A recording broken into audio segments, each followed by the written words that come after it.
Hello everyone. So today I wasn't planning any recording because when I'm working in my normal job, I I'm trying to relax as much as I can before going there because my normal job is very intense and I'm working in the news. So usually it's I it's hard for me to integrate the normality of the outside and the normality of the inside, but today I had the urge to do it, so I guess I'm on my way to integration. And actually I had an integration this week that I want to share, but before I want to share my so-called stuff that are stranger than the normal stuff, we will meditate a few minutes, or just enter into silence, because that's the key to a normal breathing and nervous system functioning. And as we know, when the nervous system is functioning, we are on our path for construction and joy. Otherwise, we are on the path of destruction and sufferness. So let's do it.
So I want to speak about the 30 days of creating a new foundation that I started a few days ago, and some of you joined me. I realized that I'm waking up in the morning and I'm not breathing. I realized that I'm trying to get up from bed. I cannot really stand straight. And then my thoughts are very negative in the morning because all I'm thinking is like, oh my God, I don't want to go to work. And so I'm changing that, meaning I am practicing breathing in the morning, literally breathing. And then I'm saying, oh my God, I'm so lucky I have a job that allows me to explore these earthy things and the elements that I wouldn't otherwise, which I will explain in a second. And I need to stretch more and do more exercise.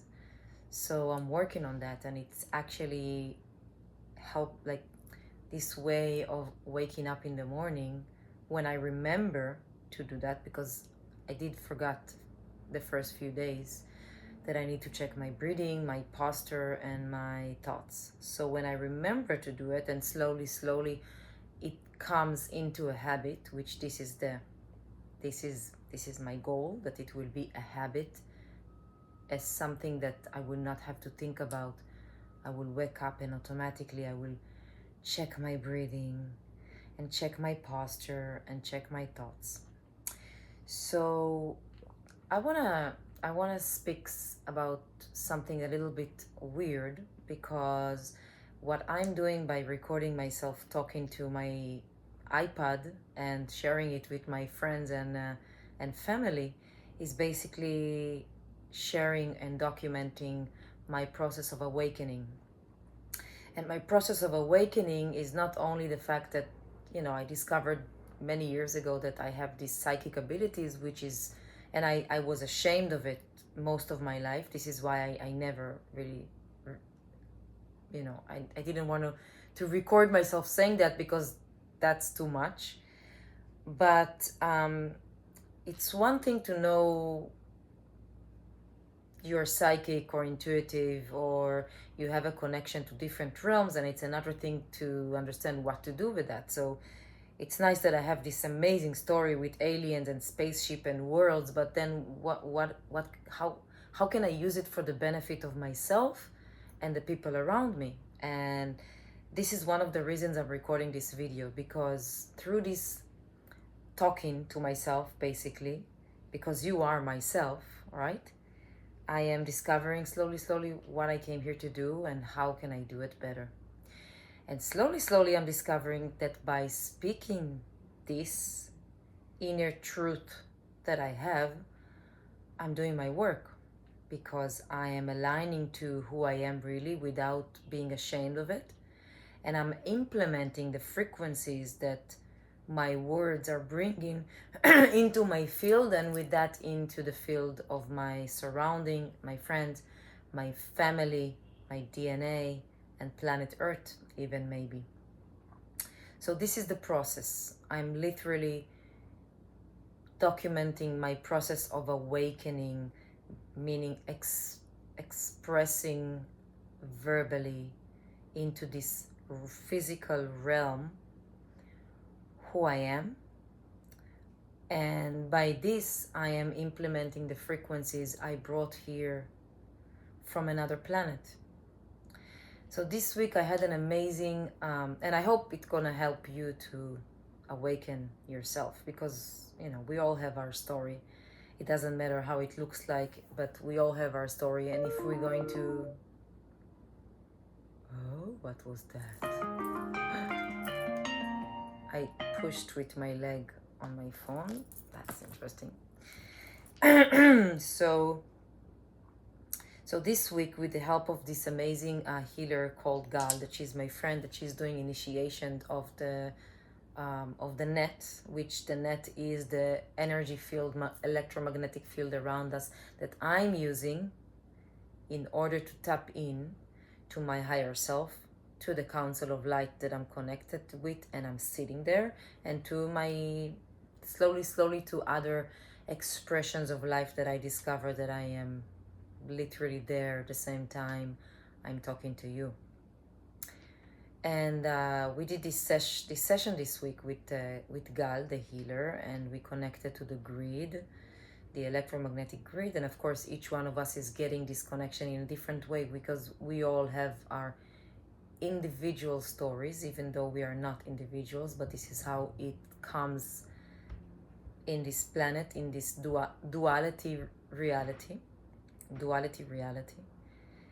And I was literally integrating to another Shiri that I knew exist. I remember this life, but I never really saw it. I knew, but I didn't really see it. And this is something that slowly I'm discovering more and more, how my knowings looks like, how they look like. And it's like a book that slowly open up, page after page. It gives me another point of view.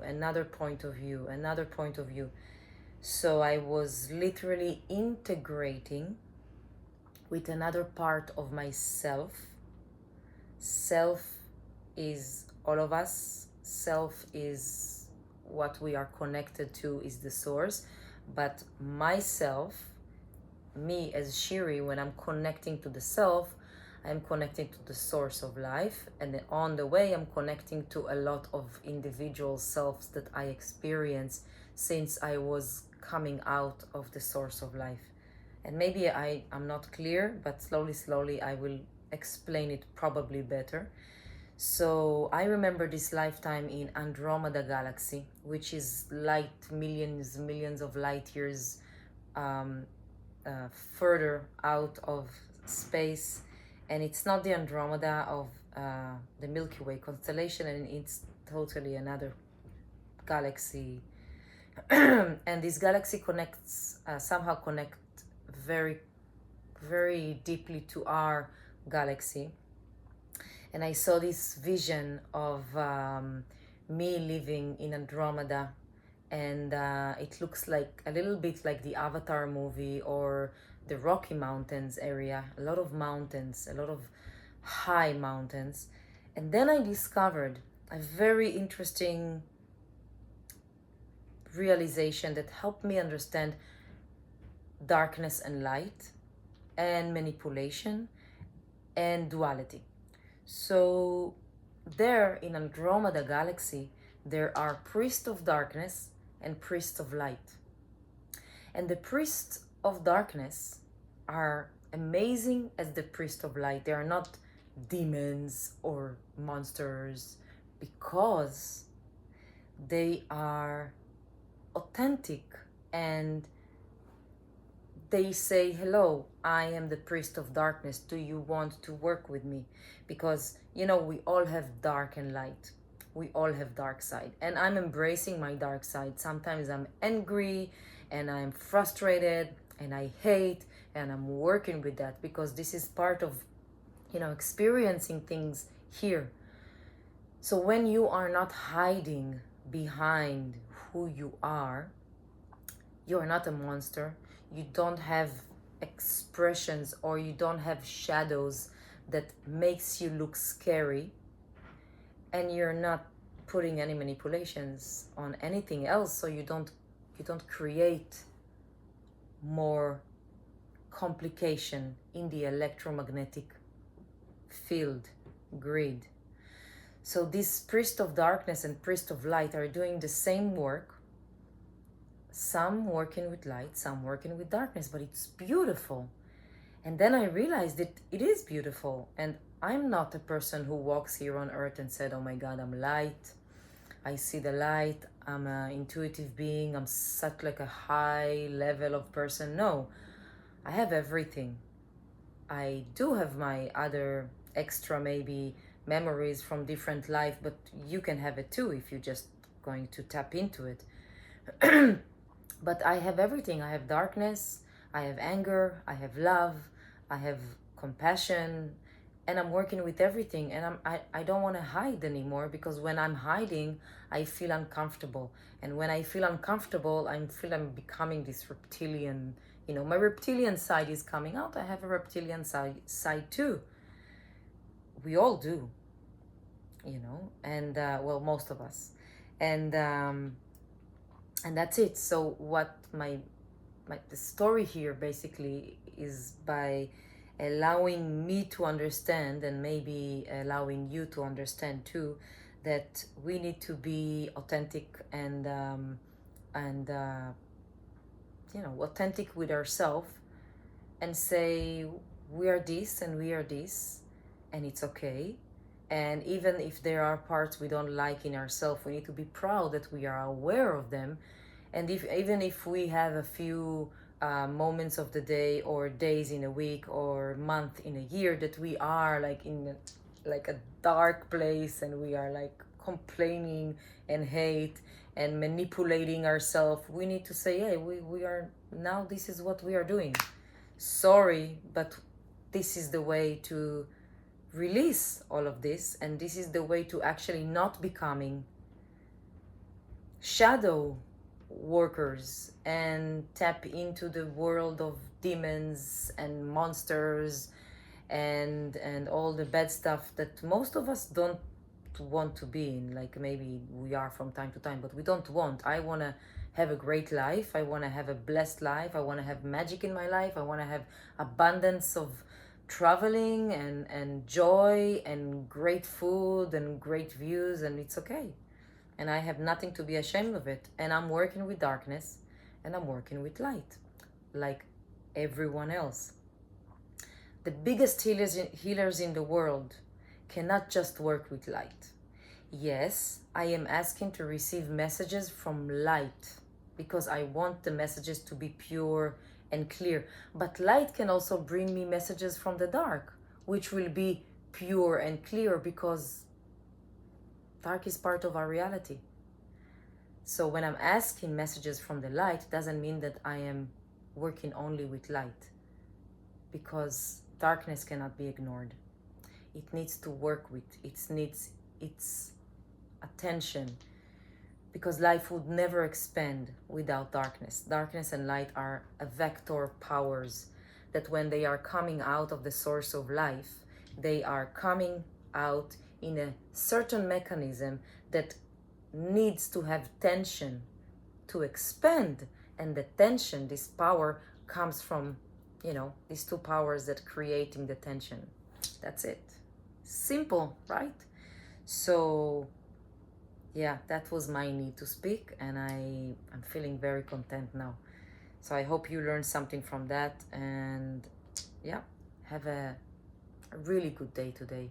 Even if around you it looks very, very low, try to see it as a way to grow.